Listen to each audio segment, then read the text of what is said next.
സ്വാമി തുടങ്ങണേൻ്റെ 2 minute മുമ്പേ വന്നു. ഇതിലൊക്കെ ഇരുന്നങ്ങോട്ട് കഴിയുമ്പോഴേക്കും സ്വാമി വാതിൽ തുറന്ന് അകത്തേക്ക് വന്നു.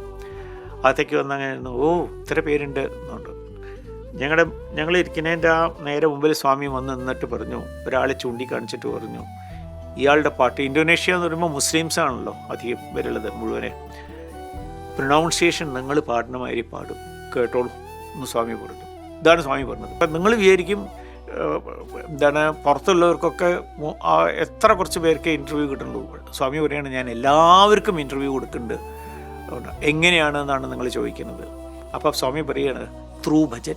ആ സമയത്ത് ഞാൻ നിങ്ങളുടെ ഹൃദയത്തിൽ ഒന്നിച്ച് കസേലിട്ടിരിക്കണമെന്നാണ് സ്വാമി പറയുന്നത്. നിങ്ങളുടെ ഹൃദയത്തിൽ കസേലിട്ടിട്ടായിരിക്കുന്നത് എന്നും. സ്വാമിക്ക് വേണ്ടിയിട്ട് നിങ്ങളാരും പ്രവർത്തിക്കുന്നില്ല, സ്വാമിക്ക് വേണ്ടിയിട്ട് ആരും പ്രവർത്തിക്കണ്ടാവുന്നു സ്വാമി.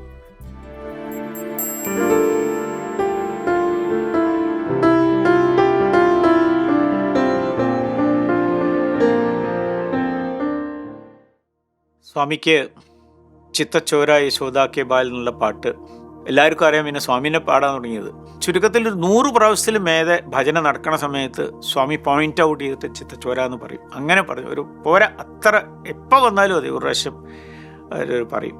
അപ്പം അത് ഒരു ലൈൻ ഞാൻ പാടാം എന്ന് ആഗ്രഹിക്കുകയാണ്. അതിനൊരു ആലാപ്പെടുത്തിട്ട് പാടാനാണ് പറഞ്ഞത്. ചിത്തച്ചോര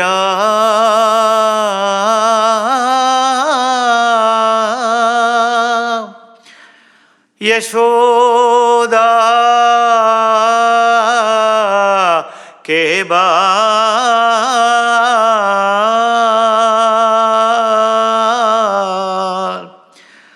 നവനീത ചോര ഗോപാൽ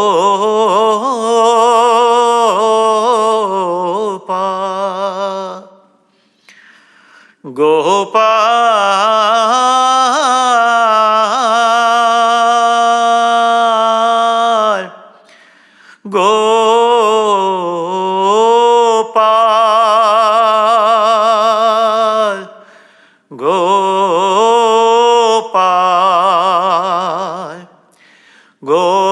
ഗോവർദ്ധന ധര ഗോപാൽ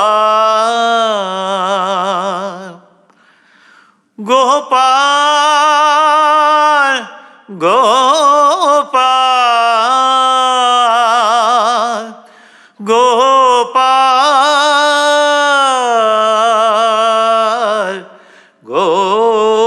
ഗോപാൽ ഗോവർദ്ധനധര ഗോപാൽ ചിത്തച്ചോര യശോദാ കെ ബാൽ നവനീത ചോര ഗോപാൽ ഗോപാൽ ഗോപാൽ ഗോപാൽ ഗോവർദ്ധനധര ഗോപാൽ ഗോപാൽ ഗോപാൽ ഗോപാൽ ഗോപാൽ ഗോവർദ്ധനധര ഗോപാൽ ചിത്തച്ചോര യശോദാ കെ ബാൽ നവനീത ചോര ഗോപാൽ.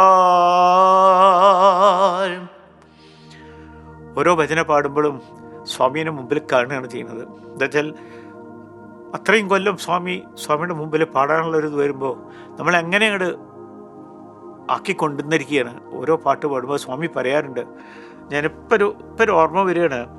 ഞങ്ങളൊരു പ്രാവശ്യം സാധാരണ ഇതിൽ പാടാൻ വേണ്ടിയിട്ട് രാവിലത്തെ ഭജനയ്ക്ക് 5 മിനിറ്റേ ഉള്ളൂ ഭജന തുടങ്ങാൻ. മന്ദിരത്തിൻ്റെ ഉള്ളിൽ ഫ്രണ്ടിലിരിക്കുന്ന സമയത്ത് പെട്ടെന്ന് അന്നത്തെ സെക്രട്ടറി കുടുംബറാവു ആയിരുന്നു. കുടുംബറാവു വന്നിട്ട് പറഞ്ഞു, ഇന്ന് ഇന്തോനേഷ്യക്കാരുടെ ഭജനയാണ്. സ്വാമി ഇപ്പം പറഞ്ഞു, അതുകൊണ്ട് നിങ്ങൾ ഒരു സ്റ്റെപ്പ് ബാക്കിലേക്ക്, അവർക്ക് ഫസ്റ്റ് റോയിൽ ഇരിക്കാൻ നോക്കണം എന്ന് പറഞ്ഞിട്ട് ഉടനെ ഞങ്ങൾ ബാക്കിലേക്ക് വന്നു. ഇന്തോനേഷ്യക്കാർ വന്നു, അവർ ഇരുന്നു. സ്ത്രീകളുടെ ഭാഗത്തും അവനുണ്ടായിരുന്നു.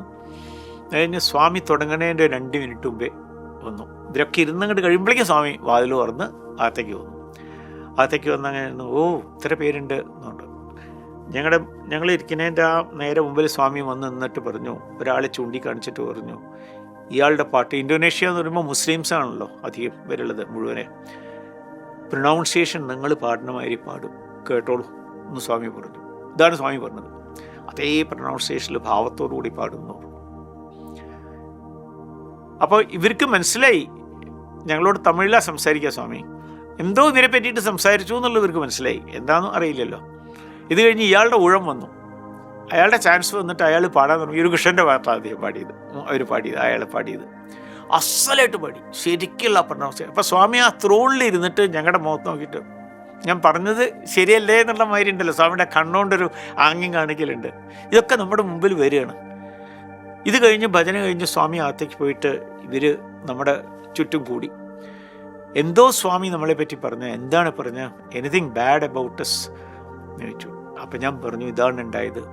നിങ്ങൾ അയാളെ ചൂണ്ടിക്കാട്ടിയിട്ട് പറഞ്ഞു, ഞങ്ങൾ പാടുന്ന മാതിരി പ്രൊനൗൺസിയേഷൻ അത്ര ഇതായിട്ടാണ്. ഇയാൾ ഉറക്കെ കരയാൻ തുടങ്ങി, കണ്ണുന്നിങ്ങനെ വെള്ളം. അപ്പം ഞാൻ ചോദിച്ചു, എന്ത് പറ്റി എന്ന് ചോദിച്ചു. ഞാൻ ഫസ്റ്റ് ടൈമാണ് പുട്ടപ്പുറത്തേക്ക് വരുന്നത്. അദ്ദേഹം പറയാണ്, ഫസ്റ്റ് ടൈമാണ് വരുന്നത്. ഞാൻ പറഞ്ഞു, നിങ്ങൾ അവിടെ ലീഡ് ചെയ്യുന്ന ആളാണോ? ഇന്തോനേഷ്യയിൽ ലീഡാണ്. അതേന്ന് പറഞ്ഞു.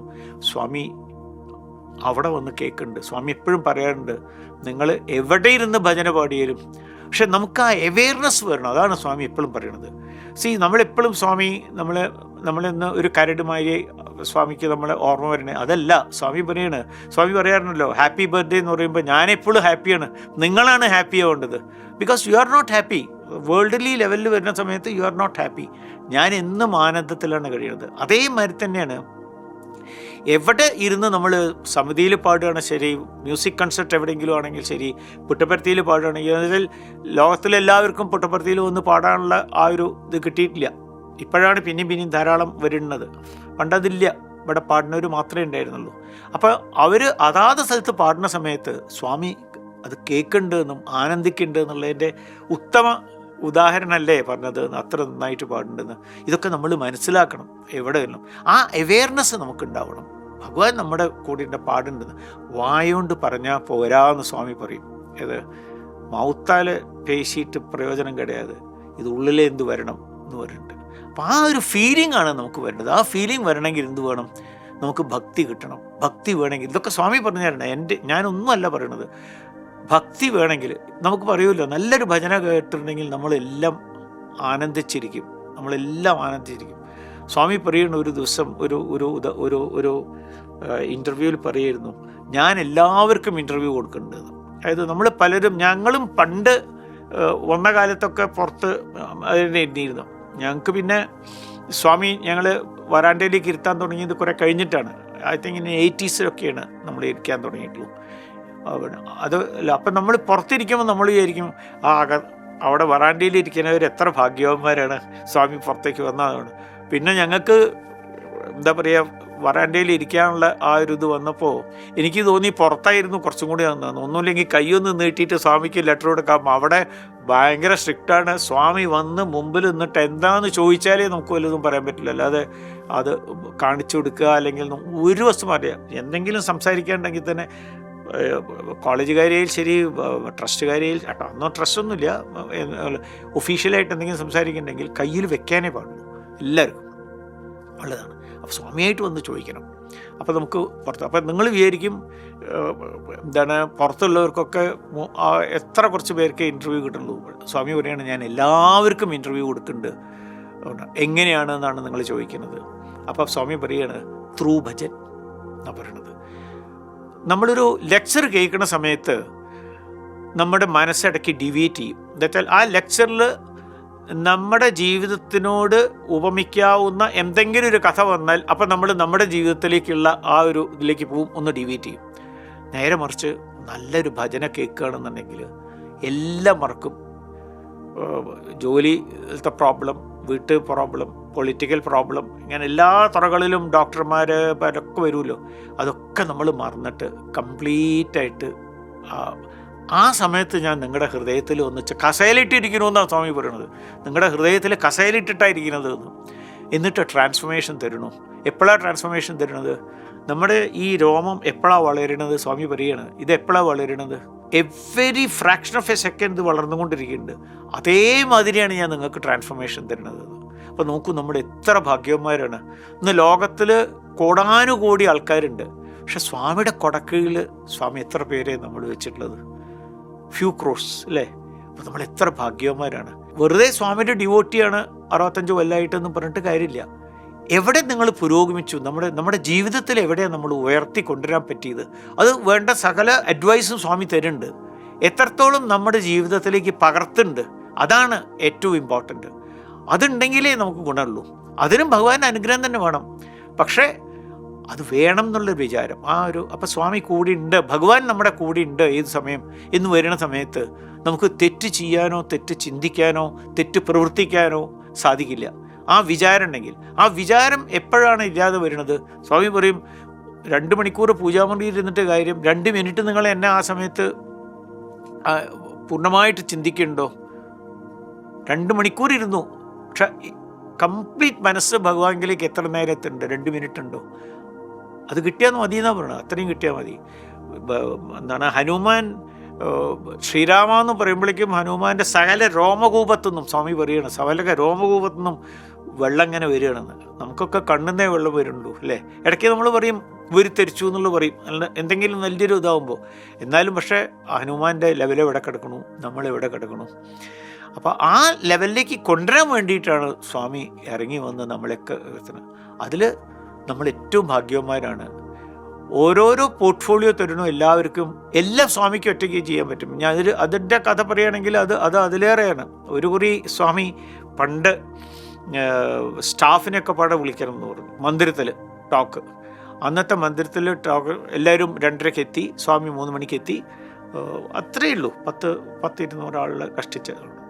അപ്പോൾ അതിൽ എല്ലാ പോർട്ട്ഫോളിയോ അക്കൗണ്ട്സിലുണ്ട്, മറ്റേ അത്ര കുറച്ച് പേരേ ഉള്ളൂ. കുടുംബറാവിനോട് സംസാരിക്കാൻ പറഞ്ഞു ആദ്യം.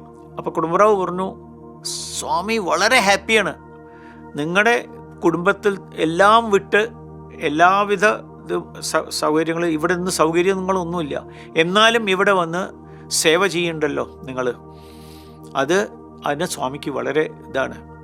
പക്ഷേ സ്വാമിക്ക് മനസ്സിന് സങ്കടമുണ്ട്. എന്താ വെച്ചാൽ നിങ്ങൾ ഇവിടെ വന്നിട്ട് പുതുതായിട്ട് ഫ്രണ്ട്സിനെ ഉണ്ടാക്കുക, പുതുതായിട്ട് ഓരോരുത്തർ ഒരു പൊസിഷൻ കിട്ടുന്ന സമയത്ത് ആ പൊസിഷൻ്റെ മുകളിലൊരു ഇത് വന്നിട്ട് എത്രത്തോളം നമ്മൾ താഴ്ന്നു, ഡൗൺ ടു എർത്ത് എന്ന് പറയുമല്ലോ, ആ നിലയിലല്ല ചെയ്യണം. സ്വാമിക്ക് വേണ്ടിയിട്ട് നിങ്ങൾ പ്രവൃത്തി എടുക്കണില്ല എന്ന് പറഞ്ഞപ്പോൾ, സ്വാമിക്ക് വേണ്ടി നിങ്ങൾ പ്രവൃത്തി എടുക്കണില്ല എന്ന് പറഞ്ഞപ്പോൾ സ്വാമി സ്റ്റോപ്പ് എന്ന് പറഞ്ഞു. നീ സംസാരിക്കേണ്ട പറഞ്ഞു. ഞാൻ സംസാരിക്കാമെന്ന് പറഞ്ഞു സ്വാമി പറഞ്ഞു, ഇത്ര നേരം ഇവൻ പറഞ്ഞതൊക്കെ ശരിയാണ്, പക്ഷെ ഇപ്പോൾ ഒരു വാക്ക് പറഞ്ഞു, സ്വാമിക്ക് വേണ്ടിയിട്ട് നിങ്ങളാരും പ്രവൃത്തി എടുക്കണില്ല. സ്വാമിക്ക് വേണ്ടിയിട്ട് ആരും പ്രവൃത്തി എടുക്കണ്ട പറഞ്ഞു സ്വാമി. എനിക്ക് വേണ്ടിയിട്ട് ആരും ഉണ്ട് എന്ന് മാത്രമല്ല, എനിക്ക് 100 ഹെഡേക്കാണ് നിങ്ങൾ ചെയ്യണ മിസ്റ്റേക്സുകളൊക്കെ ഉണ്ടാകുമ്പോൾ 100 ഹെഡേക്ക് അത് ശരിയാക്കി കൊണ്ടുവരാൻ. ഞാൻ ഒറ്റയ്ക്ക് ഇരിക്കുകയാണെങ്കിൽ പൂ പോലെ എല്ലാം ശരിയാക്കും. അത് നമുക്ക് അറിയണതാണല്ലോ.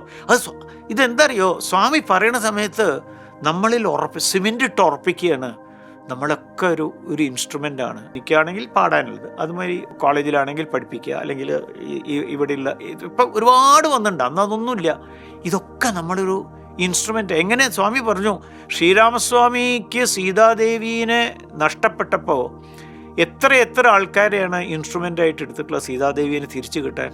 ശ്രീരാമസ്വാമിക്ക് അറിയാം സീതാദേവി എവിടെ ഇരിക്കുന്നത്, ആരാ കൊണ്ടുപോയത്, എപ്പോഴാണ് കൊണ്ടുപോയത്, എങ്ങനെയാണ് ഇങ്ങോട്ട് കൊണ്ടുവരുന്നത്, ഇതൊക്കെ ശ്രീരാമസ്വാമിക്ക് അറിയാം. പക്ഷേ സാധാരണ ഒരു മനുഷ്യൻ്റെ മാതിരി ശ്രീരാമസ്വാമി ഇത് സ്വാമി പറഞ്ഞിട്ടുള്ളതാണ്. അങ്ങനെ വരുന്ന സമയത്ത് എനിക്കൊരു മെൻറ്റേ വേണ്ടു ദേവീനെ, സീതാദേവീനെ കൊണ്ടുവരാൻ. പക്ഷെ എത്ര പേരെ ഇൻസ്ട്രുമെൻ്റായിട്ട് ഞാൻ വെച്ചു. അതേമാതിരി ഞാൻ നിങ്ങളെയൊക്കെ ഇൻസ്ട്രുമെൻ്റ്. അപ്പോൾ നോക്കൂ, നമ്മൾ എത്ര ഭാഗ്യവന്മാരാണെന്ന് ആലോചിച്ച് നോക്കൂ. ഇതാണ് നമ്മൾ മനസ്സിലാക്കേണ്ടത്. നമ്മൾ എത്രയോ ഭാഗ്യവന്മാരാണ്.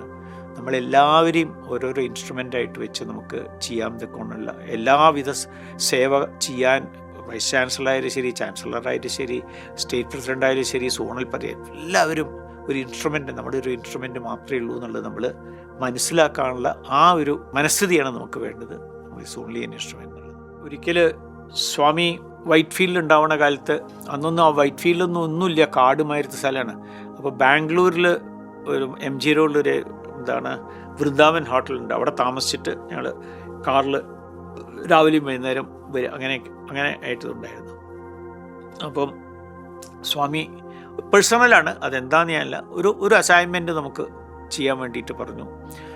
അത് ചെയ്തു. ആ അസൈൻമെൻറ്റ് പണി തീർത്ത് കഴിഞ്ഞപ്പോൾ തന്നെ സമയം 1:30 മണി, ഉച്ചയ്ക്ക് ഒരു 1:30 മണിയോളായി.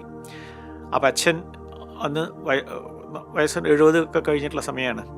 അപ്പോൾ ബാംഗ്ലൂർ എത്തിയിട്ടേ ഭക്ഷണം കഴിക്കാൻ പറ്റുള്ളൂ, അവിടെ ഒന്നുമില്ല. അപ്പം നേരെ വേഗം മടങ്ങാം എന്ന് പറഞ്ഞിട്ട്, വർക്ക് ഇവിടെ തന്നെയായിരുന്നു, വൈറ്റ് ഫീൽഡിൽ തന്നെയായിരുന്നു, കുറച്ച് ദൂരത്തായിരുന്നു.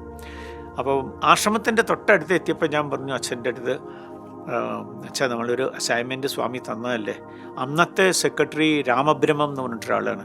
അപ്പോൾ ആ രാമബ്രഹ്മത്തിനോട് ചെയ്തു എന്ന് പറഞ്ഞിട്ട് എന്താ, രാമബ്രഹ്മം ഇടയ്ക്ക് സ്വാമീനെ കാണുന്നതാണ്, ഇത് ചെയ്തു എന്ന് പറഞ്ഞിട്ട് നമുക്ക് നേരെ പോവാം, ഒരു 2 മിനിറ്റ് അവിടെ എന്ന് പറഞ്ഞു.